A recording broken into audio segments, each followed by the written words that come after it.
विजयपुर राज्य पर वीरसेन नाम के राजा का शासन था।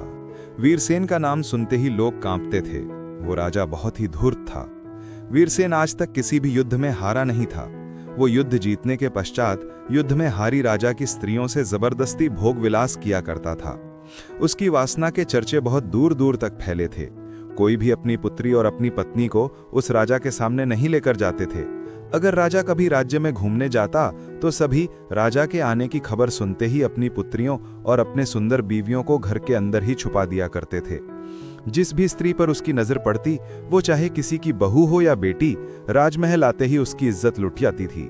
अगर कोई राज्य में उसे कोई स्त्री पसंद आती थी तो वह उस स्त्री को पाने के लिए युद्ध करके अपनी पसंद की हुई स्त्री को जीत लिया करता और अपनी काम इच्छा को पूरा किया करता था। राजा वीरसेन की पत्नी हर रोज राजा की हैवानियत को देखकर राजा की पत्नी रानी सुमित्रा इस पाप की आग में रोज रोज जलती थी, पर बोल कुछ नहीं पाती थी। बोल भी कैसे सकती थी, क्योंकि उसका पति राजा था और राजा से बड़ा राज्य में कोई नहीं होता। राजा वीरसेन को कोई संतान नहीं थी, लेकिन उसे इस बात से कोई दुख भी नहीं था। बस कभी कभी अपने आते हुए बुढ़ापे को सोचता, तब बस कुछ क्षण के लिए सोचता कि अगर मेरा भी कोई पुत्र होता तो मेरा नाम भी आगे बढ़ाता, और फिर अपने जीवन के भोग विलास भरी जिंदगी में मस्त हो जाता था। एक दिन अचानक महल में घूमते हुए महारानी को चक्कर आया और वो महल में ही गिर पड़ी। राजा ने अपनी पत्नी की तबीयत खराब होने पर राज्य के सबसे अच्छे वैद्य को बुलाया रानी के इलाज के लिए। राजा के बुलाए जाने पर वैद्य राजमहल में आया और उसने रानी की नब्ज देखी और धीरे से मुस्कुराया और बोला, महाराज, कोई घबराने वाली बात नहीं है। ये तो बहुत ही खुशी की बात है। राजमहल में एक नन्ही सी जान आने वाली है महाराज। आप पिता बनने वाले हैं। महारानी जी गर्भवती हैं। खबर जब वीरसेन ने सुनी तो उसकी खुशी का ठिकाना न रहा। उसने कुछ दिन के लिए शराब और रंगरेलियां कम कर दी थीं। समय बीत गया। 9 महीने बाद रानी ने कन्या को जन्म दिया, जो इतनी सुंदर थी कि दाइयों ने कहा कि वाह, ऐसी सूरत तो देवलोक में भी दुर्लभ होगी।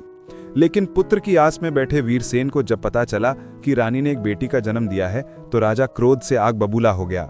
उसने बिना सोचे समझे अपनी पत्नी को संदेश भिजवाया कि मुझे एक पुत्र चाहिए था। मुझे ये लड़की स्वीकार नहीं है। इस लड़की को मेरे सामने कभी मत लाना, नहीं तो मैं इस लड़की का कत्ल कर दूंगा और साथ ही तुम्हें भी कत्ल कर दूंगा। राजा के सिपाही ने जब राजा की इस बात को रानी को बताया, रानी राजा की बात सुनते ही सहम सी गई और मन ही मन बोली, बहुत ही निर्दयी बाप है जो अपनी पुत्री का मुंह तक देखना नहीं चाहता। बेबस रानी करती भी क्या, बस वो अपने आंसुओं को अंदर ही अंदर पी गई, लेकिन कुछ भी कह ना सकी। लेकिन रानी ने अपने मन में ठाना कि मैंने अपनी बेटी को जन्म दिया है, मैं अपनी बेटी को अनाथों की तरह नहीं छोड़ सकती। जाने कितने वर्षों से मेरी कोख खाली थी। आज मैं मां बनी हूं और राजा साहब मुझसे मेरी मां होने और संतान का सुख छीनना चाहते हैं। रानी ने सब्र करके राजा के पास ना जाने का निश्चय किया और रानी अपनी बेटी का पालन पोषण करने लगी। रानी ने अपनी बेटी का नाम दर्ज चंद्रलेखा रखा। समय बीतता गया। चंद्रलेखा अब 16 वर्ष की हो गई थी। वो इतनी सुंदर थी कि उसकी सुंदरता की चर्चा 7 राज्य पार तक फैल चुकी थी। जब रानी विवाह योग्य हुई तो रानी ने उसका गोना पास के राज्य सूर्यगढ़ में तय कर दिया था। लेकिन सूर्यगढ़ के युवराज विक्रमादित्य से उसका विवाह रानी ने 8 साल पहले बचपन में ही कर दिया था। बस गोना होने का समय ही बाकी था। इन्हीं दिनों रानी सुमित्रा की भी तबीयत ठीक नहीं रहती थी। जब तबीयत ज्यादा खराब होने लगी तब उसे लगा कि अब दिन गिने चुने रह गए हैं मेरे पास। तब उसने सोचा कि क्यों ना राजा साहब से बात कर ली जाए, हो सकता है उनका दिल थोड़ा बहुत ही पिघल जाए। उसने राजा वीरसेन को बुलाने के लिए संदेशा भेजा। संदेशा पढ़कर राजा रानी सुमित्रा के पास आया। रानी ने सुमित्रा ने दोनों हाथ जोड़कर कहा, महाराज, आप अपनी बेटी से नफरत करते हैं ये मैं जानती हूँ, पर अब मैं मरने वाली हूँ।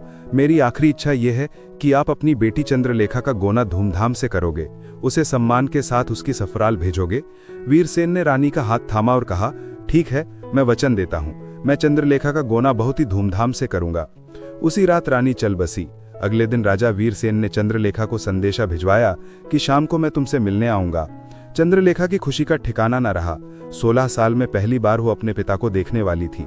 उसने सबसे सुंदर लाल बनारसी साड़ी पहनी, बालों में गजरा लगाया और आईने के सामने खड़ी होकर मुस्कुराने लगी। शाम ढली, वीरसेन जनान खाने में आया और उसने अपनी बेटी को आवाज दी, चंद्रलेखा। कुछ क्षण बाद जैसे ही पर्दा हटा और ज्यों ही चंद्रलेखा सामने आई, चंद्रलेखा को देखते ही एक ही पल में वीरसेन के पैर जैसे जम से गए। उसने जो देखा उस पर वो विश्वास नहीं कर पाया। सामने खड़ी लड़की लड़की नहीं, कोई अप्सरा थी। चंद्रलेखा की सुंदरता को देखकर राजा वीरसेन पागल सा हो गया। उसकी आंखों में पिता का प्यार नहीं बल्कि एक हवसी भूखा शेर जाग उठा। उसकी नजरें चंद्रलेखा के चेहरे से होती हुई उसके होठों, गले, कंधों और उसकी पतली कमर पर रेंगने लगी। उसने अपना आपा खो दिया। राजा वीरसेन भूल गया कि वह उसकी बेटी है। वहीं चंद्रलेखा ने मुस्कुराकर प्रणाम किया। पिताजी प्रणाम। वीरसेन के मुंह से एक शब्द न निकला। वो बस एक पत्थर की मूर्ति बना चंद्रलेखा को देखता रहा। फिर अचानक उठा और तेज कदमों से अपने शयन कक्ष की ओर चल दिया।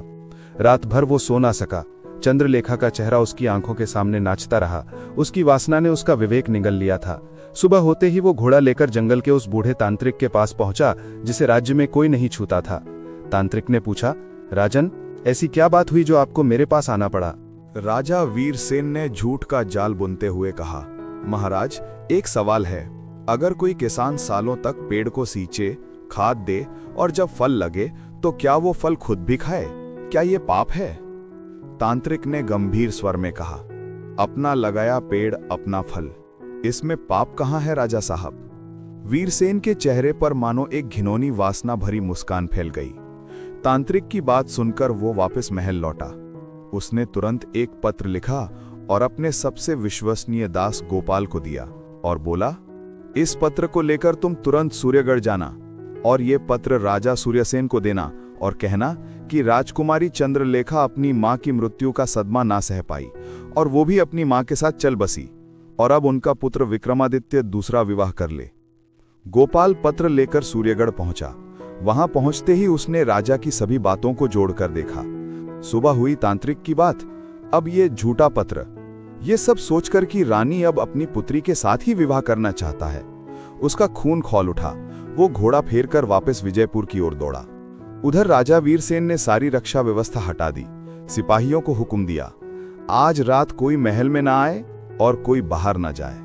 रात गहराई और वापस आकर गोपाल किसी तरह चोरी छिपे महल में घुसा और चंद्रलेखा के कक्ष में पहुंचा। गोपाल ने राजा की सारी सच्चाई चंद्रलेखा को कह सुनाई। राजा की सच्चाई सुनते ही चंद्रलेखा के पैरों तले जमीन खिसक गई। वो रोते रोते बोली, मैं यहाँ एक पल भी नहीं रुकूंगी। बाबा, मुझे यहाँ से किसी तरह ले चलो। भैरव ने कहा, बेटी, मैं तुम्हारी माँ का दास था। तुम मेरे लिए बेटी जैसी ही हो। तुम्हें यहाँ से अभी निकलना होगा। तुम यहाँ से भागो, अभी भागो। चंद्रलेखा ने साधारण साड़ी पहनी, मुंह पर कालिख पोती, गहने उतारे और रात के अंधेरे में महल से छुप छुपाकर निकल गई। निकलते वक्त पहरेदारों को उसने कहा, मैं चंद्रलेखा की दासी हूं। राजकुमारी ने मुझे घर भेज दिया है, इसलिए मैं घर जा रही हूं। पहरेदारों ने उसे दासी समझकर जाने दिया। चंद्रलेखा महल से निकलकर रात भर भागती रही। थक हार कर सुबह वो नदी किनारे बैठी तो अपने प्रतिबिंब को देखकर रो पड़ी। उसने मुट्ठी भर कीचड़ उठाया, अपने चेहरे पर मल लिया। अब वो कुरूप लगने लगी। उसी वक्त दूर से घोड़ों की आवाज आती हुई सुनाई दी। राजा वीरसेन को पता चला कि चंद्रलेखा महल में नहीं है। तब उसने अपना एक सैन्य दल चंद्रलेखा की तलाश में निकाल दिया।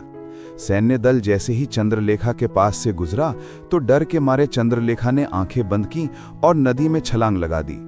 पर किस्मत को तो कुछ और ही मंजूर था। नदी की धारा ने उसे एक तपोवन में पहुंचा दिया, जहां एक बूढ़ा साधु रहता था। साधु ने नदी में डूबती हुई चंद्रलेखा को देखा तो उस साधु ने उसे बचाया। चंद्रलेखा ने अपना चेहरा कीचड़ से ढक रखा था, पर उसकी आंखें अब भी चमक रही थीं। साधु ने पूछा, बेटी, तू कौन है? चंद्रलेखा ने धीरे से कहा, साधु बाबा, मेरा कोई अस्तित्व नहीं है, बस मैं आपसे एक प्रश्न करना चाहती हूं। साधु बोला, बोलो बेटी, क्या प्रश्न है तुम्हारा? तब चंद्रलेखा बोली, क्या कोई पिता अपनी बेटी को भोग सकता है? साधु की आंखें सिकुड़ गईं। उसने चंद्रलेखा के चेहरे का कीचड़ पोंछा और बोला, बेटी, तू चंद्रलेखा है ना? मैं तुझे पहचान गया। उस साधु का नाम था अगस्त्य मुनि। सैकड़ों वर्ष पुराना तपोवन, जहां कोई राजसी सैनिक आने की हिम्मत नहीं करता था। मुनि ने चंद्रलेखा को देखा। उसकी आंखों में आग थी, पर आग के नीचे गहरी पीड़ा भी। मुनि ने कहा, बेटी, सुंदरता को कीचड़ से ढकने से पापी का मन नहीं ढकता। सुंदरता कोई दोष नहीं, दोष उस नजर का है जो अपने ही रक्त को हवस की भेंट चढ़ाना चाहे। अब तू मेरे साथ रहेगी। मैं तुझे वो विद्या सिखाऊंगा जिससे तेरी एक चीख 100 युद्ध के मैदान को राख कर देगी।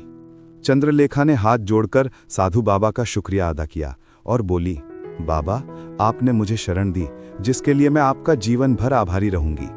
चंद्रलेखा अब साधु बाबा की कुटिया में रहने लगी। इसी तरह 3 वर्ष बीत गए। विजयपुर में हालात बदल चुके थे। रानी की मृत्यु के बाद राजा वीरसेन पूरी तरह पागल हो चुका था। जिस स्त्री को वो चाहता, वो या तो भाग जाती या आत्महत्या कर लेती। धीरे धीरे राज्य में विद्रोह की आग सुलगने लगी थी। लोग कहने लगे, लगता है राजा पर कोई शाप लगा है। इधर सूर्यगढ़ के युवराज विक्रमादित्य अब तक चंद्रलेखा को मरा नहीं मानते थे। वे हर साल उसकी स्मृति में दीप जलाते और प्रतीक्षा करते थे। एक रात विजयपुर में भयंकर आंधी तूफान आया। जोरों की बारिश के साथ आसमान में बिजली कड़क रही थी। तभी अचानक राजमहल के सामने एक काली साड़ी में लिपटी स्त्री खड़ी थी। चेहरा घूंघट से ढका हुआ था, पर आंखें क्रोध से जल रही थीं। पहरेदारों ने उसे रोका और पूछा, कौन हो तुम और कहां जा रही हो? वो स्त्री बोली, जाओ और अपने राजा को बुलाओ। इस सवाल का जवाब सिर्फ तुम्हारा राजा ही जानता है। जाओ और अपने राजा को बुलाओ। स्त्री की बात सुनकर सैनिक राजा के पास गया और सभी बातें बताईं। राजा वीरसेन शराब के नशे में लड़खड़ाता हुआ बाहर आया और बोला, कौन हो तुम और इतनी रात को मुझे याद किया? पहले अपना घूंघट उठाकर अपना हसीन चेहरा तो दिखाओ। उस स्त्री ने जैसे ही घूंघट हटाया, घूंघट के पीछे का वो चेहरा देखकर वीरसेन के हाथ से मदिरा का प्याला छूट पड़ा। 3 साल पहले जिसे उसने भोगने की ठानी थी, वही चंद्रलेखा उसके सामने खड़ी थी। पर अब उसकी आंखों में करुणा नहीं थी, लेकिन बदले की एक आग थी। वीरसेन हंस पड़ा। तू आज तक जीवित है? मैं तो समझा कि तू मर चुकी है। आज तू आ ही गई है तो आज मुझे तुझे पाने से कोई नहीं रोक सकता। चंद्रलेखा ने धीरे से कहा, पिताजी, आज मैं आपको वही फल खिलाने आई हूं जिसकी आपने 3 साल पहले तांत्रिक से व्याख्या करवाई थी। वो धीरे से आगे बढ़ी। वीरसेन ने उसे गले लगाने को हाथ फैलाए ही थे, तभी अगले ही पल चंद्रलेखा के दाहिने हाथ में एक चमकती हुई कटार पकड़ी हुई थी, जो अगस्त्य मुनि की दी हुई रक्त कृपाण थी। उसने इस राजा की हैवानियत को खत्म करने के लिए अपने हाथ में पकड़ी कटार से एक ही वार में वीरसेन का दाहिना हाथ काट दिया। वीरसेन जोर से चीखा। राजा की चीख सुनकर सैनिक दौड़े, पर जैसे ही वो तलवारें निकालने लगे, चंद्रलेखा में अपने गुरु अगस्त्य मुनि के द्वारा सिखाए गए मंत्र को मुंह से पढ़कर फूंका। मंत्र को फूंकते ही चारों तरफ आग की लपटें उठी, जिससे सभी सैनिक जलकर राख हो गए और वो महल के भीतर चली गई। हर कक्ष में आग लगाती हुई, और जिस कक्ष में कभी उसकी मां रो रो कर मर गई थी, उसी कक्ष में वो वीरसेन को घसीट कर ले गई। वहां पर एक पुरानी तलवार रखी थी, वही तलवार जिससे वीरसेन ने अपनी और चंद्रलेखा की पहली पत्नी को मारने की धमकी दी थी। चंद्रलेखा ने वो तलवार उठाई और वीरसेन के सामने खड़ी हो गई। वीरसेन घुटनों के बल बैठा, खून बह रहा था। उसने मिन्नत की, बेटी, मुझे माफ कर दे, मैं पागल था। चंद्रलेखा की आंखों में आंसू थे, पर आवाज में दर्द था। वो गुस्से में बोली, आपने मुझसे मेरा बचपन छीन लिया और मेरी मां को तड़पा तड़पा कर मार डाला। मेरे पति को विधुर बना दिया। अब मेरी बारी है। उसने तलवार उठाई, पर अंतिम वार से पहले उसने कहा, यह तलवार आपकी नहीं, मेरी मां की है। ये कहकर उसने एक ही झटके में वीरसेन का सिर धड़ से अलग कर दिया। महल आग से जल रहा था। चंद्रलेखा अपने पिता को उसके कर्मों की सजा देकर बाहर निकली। बाहर पूरी प्रजा खड़ी थी। लोग चकित थी चंद्रलेखा को देखकर, और अपनी ही बेटी द्वारा पिता की हत्या किए जाने पर चंद्रलेखा ने ऊंची आवाज में प्रजा को कहा, आज से विजयपुर पर कोई राजा नहीं रहेगा। ये राज्य अब तुम सबका है। आज के बाद कोई किसी की बेटी और पत्नी को लज्जित नहीं करेगा। मैं जा रही हूं। प्रजा के लोगों ने उसे रोकना चाहा, पर वो घोड़े पर सवार होकर चली गई, सीधे सूर्यगढ़। विक्रमादित्य अपने दरबार में बहुत उदास बैठे थे। तभी अचानक दरवाजा खुला। एक काली साड़ी वाली स्त्री भीतर आई और उसने अपना घूंघट दरबार में आकर हटाया। चंद्रलेखा को जिंदा देखकर विक्रमादित्य एकदम चौंक गया। विक्रमादित्य दौड़ता हुआ आया और चंद्रलेखा को गले से लगा लिया। दोनों देर तक रोते रहे, और 3 दिन बाद विजयपुर की जली हुई राख पर एक नया राज्य बना, चंद्रावती। उस राज्य की पहली रानी बनी चंद्रलेखा और राजा बने विक्रमादित्य। लोग कहते हैं आज भी चंद्रावती के राजमहल में एक कमरा बंद रहता है। उसमें एक जली हुई तलवार लटकी है और दीवार पर लिखा है, जो बेटी को भोग बनाए उसका अंत राख ही होता है। कहानी समाप्त।